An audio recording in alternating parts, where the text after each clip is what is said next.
বেশিরভাগ উপদেষ্টা আপনারা তো কোটাই উপদেষ্টা হয়েছেন। আপনাদের স্বৈরাচার মাথা পালিয়ে গেছে, আপনাদেরকেও পালিয়ে যেতে হবে।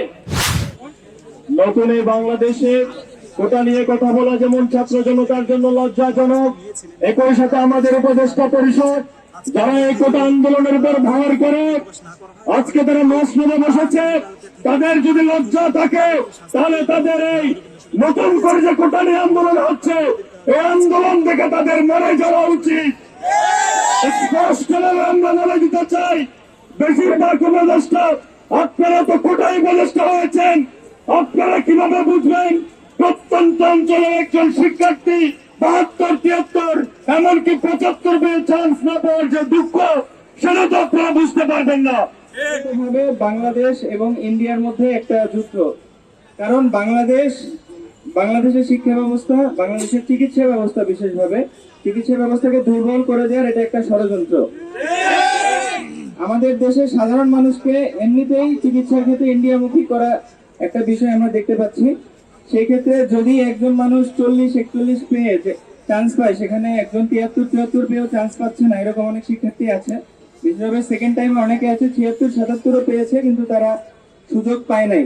তো সেক্ষেত্রে আমার মনে হয় যে এটা একটা পরিকল্পিত বিষয় এবং আমরা এটার জন্য সরকারের কাছে জবাব চাই, এবং এটার সাথে যারা জড়িত আমরা অবশ্যই চাই যে আমাদের এটা যেন সমাধান করে দেওয়া হয়। মুক্তিযোদ্ধা কোটায় 5% শিক্ষার্থীকে চান্স দেওয়া হয়েছে। এবং এই মুক্তিযোদ্ধা কোটা আমরা যতটুকু জানি, বিগত স্বৈরাচার আমাদেরকে বুঝিয়েছিল যে এই মুক্তিযোদ্ধা কোটা হচ্ছে মূলত মুক্তিযোদ্ধার সন্তানদের জন্য। কিন্তু এখন যারা এই মুক্তিযোদ্ধা কোটা পাচ্ছে, আমার তাদের কাছে প্রশ্ন যে আপনারা কি মুক্তিযোদ্ধার সন্তান নাকি মুক্তিযোদ্ধার তৃতীয় অথবা চতুর্থ প্রজন্ম? যদি তৃতীয় অথবা চতুর্থ প্রজন্ম হন, আপনারা কি এমন কোন সুযোগ সুবিধা আছে যেটা আপনারা পাননি, আমরা বাকি মেধাবী শিক্ষার্থীরা পেয়েছি? অবশ্যই না। আপনারাও সকল প্রকার সুযোগ সুবিধা পেয়েছেন, আমরা বাকিরাও পেয়েছি। সুতরাং আপনাদেরকে এই জায়গায় আসতে হলে মেধা দিয়ে, যোগ্যতা দিয়ে নিজেকে প্রমাণ করে আসতে হবে। এছাড়া কোনো চাটুকরিতা, দালালি করে আসার এখানে কোনো সুযোগ নেই।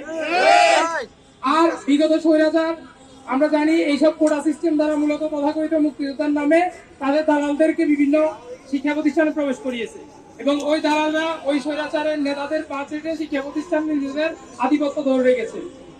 কিন্তু এখন ওই স্বৈরাচার পালিয়ে গেছে।